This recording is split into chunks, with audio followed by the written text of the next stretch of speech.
really good. That would have made me sense why suddenly they're upset at her versus Cornelius, who just basically said what history is going to be like. Exactly. So we were talking about it I think the previous minute about the reel-to-reel coming over. This is what you do. You have Zira talking, you slowly zoom in on the reel-to-reel, then you pull out with her audio on the reel-to-reel as it's the committee listening to it, stopping it, and starting in the middle of their debate. No, listen to what she says, play, rewind, and that's the debate that you get into. And again, this is not to beat it into the end, but you start with those guys on the tape machine. If you cut to a wide of all three of them, cut back to the tape machine, and suddenly we're hearing the playback, it appears as though they're the ones that have done it. But now when we cut, you're in the committee. It's somebody in the committee doing it, and they're listening to it. There's just a great way to do this. And again, in just a few minutes, there's a great smash match cut that is an example that they knew how to do this. I just wish they had really thought through this moment. It kind of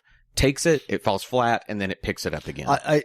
And knowing that they had 6 weeks to shoot this in, they probably shot every single one of these chairman scenes in the same day or the same couple of days, over the same couple of days, rather than, thematically being able to either have storyboarded exactly how they needed it to happen, versus having it all at once and just making these decisions that then the editor had to come back and try and salvage. But, when you do these kind of things, and again, we'll get to it, that's directing/editing in the camera is what they call it. Yeah. You know what you want. You do that. It's very Citizen Kane-esque, where Robert Rodriguez or something. It is a director that really knows what they want. Exactly. They know 100%. I'm going to shoot it. And, you hear the classic things of like Spielberg, people early on, like with Jaws. Well, you shot this it can only be cut one way. And he's like, yeah, exactly. That's the way I want to cut it. That's the way I want it. Now, this is definitely not a film where the director is given complete control of it. The studio wanted something. So I'm not trying to beat up Taylor. It's just I wish that they had thought this through. This moment I think we would have a definite thrust towards the end of the film. Okay, we beat the crap out of that minute. Well, I want to say this. Did you notice when he's talking about Cornelius and he starts to talk about Zira, there's just this weird odd pan over to Lewis sitting in this section. And it was just weird, unnecessary, because nothing's being discussed yet that would require him to be known that he's in the room. Well, maybe, and it was a pan. I'm on the side of the commission looking at them on this side, and then we just pan over.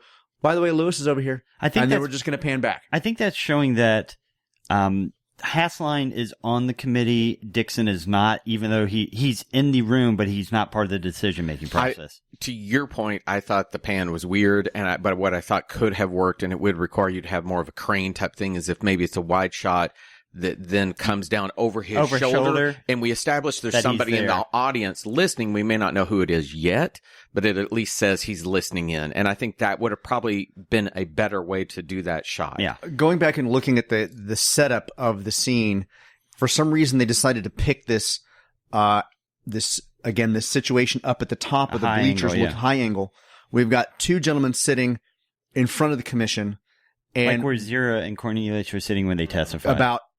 And the seat that Lewis is in is hidden off on the side. He is not seen in this opening scene. He's farther back, yeah. Then we move down and get to the commission assembling, and we shoot it from the side, where we get the side commission where we can see Hassline at the end. Mm-hmm. And then we have pan over, and just what was out of range was Lewis sitting in the room. And it just seemed so oddly constructed. He should have been visible right next either to the table, some point earlier or something, or talking to one of the committee members and then steps away. Seeing him, when they says, seeing him coming in, having somebody making him sit down, just something. But I think that you could, you can introduce him as though, and with him being in the audience, to me it says, we're going to allow you to listen, but you may not speak. And I think that that's one reason you may not give as much prevalence to him in the way he got there. But I think that the way that they revealed him is very lackluster. Well, it doesn't work to the scene. Well, we can talk about this tomorrow. I mean, there's definitely an appropriate time to show that he's there. In this particular moment, when they pan over to show him that he's revealed that he's there, didn't feel meaningful for that reveal. I totally agree. All right, that's minute 62. We will, of course, be back tomorrow with minute 63. But before then, you can always find us on your preferred social platform.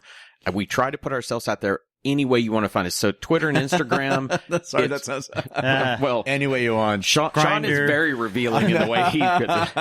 But Twitter, I put it all out there. Oh my God. Twitter and Instagram, you can find us. It's both Minute of the Apes, just straight spelled out. Facebook is facebook.com/Minute of the Apes. Sean's Twitter, if you want to get in touch with him directly, is Sean Jackson. Yep. Very simple. Richard, yours? We sound like early adopters. I know. Zeus Comics. Yep. And then mine is Todd Hartzell. Unfortunately, my last name's not quite as easy to spell, so it's HARTSELL, and it's just at Todd Hartzell. Well, it is kind of fascinating that we actually have, like, we sound like early adopters. Early, yeah. Exactly. There's no numbers or the real whatever. Well, back when Internet America, does anybody remember Internet America? Yes. Oh, yeah. Okay. So I actually had like my name was my email address. Oh, really? At Internet America. I was in so early. At airmail.net. But at some point you had to start paying for personalization, and then, you became Richard5732, or they just give you a string of numbers. So yeah. Yeah, my first one was a reference to the Magnificent Ambersons, and you can still get me at GG Amberson at a certain email address. Yeah. But yeah, the craziness of that. But I think I luck in because Hartzell's not the most common name in the world. So when you put Todd with it, there are not too many Todd Hartzels in the world. There are a lot of Sean Jacksons out there. Yeah. This guy. But again, go out there, find us, talk to us. We love to hear from you guys. It's there for you. We're there for you. We'll see you tomorrow. Bye. Bye, everybody.